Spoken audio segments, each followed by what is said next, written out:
আসসালামু আলাইকুম। আমার হাতের এই সিরাপটি অনেকেরই পরিচিত, বিশেষ করে যাদের বাসায় বাচ্চা রয়েছে তারা কিন্তু অনেক সময় ডাক্তারের চেম্বারে গেলে এই ওষুধটি দিয়ে থাকেন। আবার আমরা অনেকে না জেনে কিন্তু অনেক বড় ভুল করে থাকি।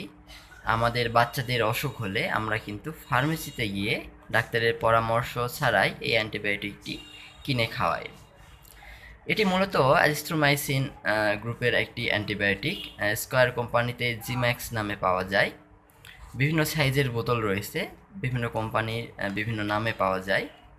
তো আসলে আমি বলবো আপনারা কখনোই এই ওষুধটি শুধু এই ওষুধ না, যে কোনো অ্যান্টিবায়োটিক ঔষধ ডাক্তারের পরামর্শ ছাড়া আপনার বাচ্চাকে খাওয়াবেন না, এমনকি আপনিও খাবেন না। কারণ বর্তমান বিশ্বে কিন্তু সবচেয়ে বড় মহামারী আকার ধারণ করেছে অ্যান্টিবায়োটিক রেজিস্ট্যান্স। ধরুন আপনার কোনো একটা অসুখ হলো, আপনি ডাক্তারের কাছে গেলেন, ডাক্তার আপনাকে সেই রোগ অনুযায়ী কোনো একটা অ্যান্টিবায়োটিক দিলেন, কিন্তু সেই অ্যান্টিবায়োটিকটি আপনার শরীরে কাজ করলো না রেজিস্ট্যান্সের কারণে। তখন কিন্তু আপনার মৃত্যু ছাড়া আর কোনো উপায় থাকবে না। কারণ একটা অ্যান্টিবায়োটিক আবিষ্কার হতে কিন্তু অনেক সময় লাগে। কাজেই আপনি যদি বিনা কারণে ভুলভাবে এই অ্যান্টিবায়োটিকটি খেয়ে ফেলেন, আপনার শরীরে যদি এটি রেজিস্ট্যান্স হয়ে যায়, পরবর্তীতে যখন আপনার এটি আসলেই প্রয়োজন হবে, তখন কিন্তু আপনার শরীরে এটি কাজ করবে না। তো আসুন আজকে আমরা এই জিম্যাক্স সম্পর্কে কিছু তথ্য জেনে নেই। জিম্যাক্সটা কখন খেতে হয় এবং কি পরিমাণে খেতে হয় সেগুলো নিয়ে একটি বেসিক ধারণা দিব আপনাদের। তবে আমি আপনাদের বলবো অবশ্যই আপনারা ডাক্তারের পরামর্শ ছাড়া কোনো অ্যান্টিবায়োটিক ঔষধই খাবেন না।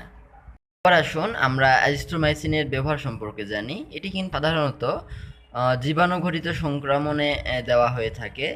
শ্বাসতন্ত্রের ঊর্ধ্বাংশের সংক্রমণ যেমন সাইনোসাইটিস, ফেরিনজাইটিস এবং নিম্নাংশের সংক্রমণ ব্রঙ্কাইটিস, নিউমোনিয়া, পুরুষ এবং মহিলাদের যে যৌনবাহিত রোগ রয়েছে, তারপরে আপনার স্কিনের সমস্যার জন্য তো যে জ্বর হয়ে থাকে তার জন্য আপনারা স্কিনের লেখাটি কিন্তু দেখতে পাচ্ছেন। আমি যেহেতু সাসপেনশন নিয়ে আলোচনা করছি, অর্থাৎ বাচ্চাদের সিরাপ নিয়ে আলোচনা করছি, সেহেতু বাচ্চাদের সিরাপের একটি ডোজ আপনাদের আমি দেখাচ্ছি যে কোন বয়সে এবং আপনার বাচ্চার ওজন কত কেজি হলে কি পরিমাণে খাওয়াবেন। আমি এটা আর বলছি না, আপনারা এখান থেকে দেখে নেবেন। এবং আমি কিন্তু আপনাদের সবসময় বলবো যে এটা দেখে না খাওয়ায়ে বরং আপনি ডাক্তারের পরামর্শ নিয়ে খাওয়াবেন। তবে কিছু কিছু ক্ষেত্রে অনেক ইমার্জেন্সি হয়ে যায়, সেক্ষেত্রে কিন্তু আমি যেই তথ্যগুলো দেখালাম এই অনুযায়ী খাওয়াতে পারেন।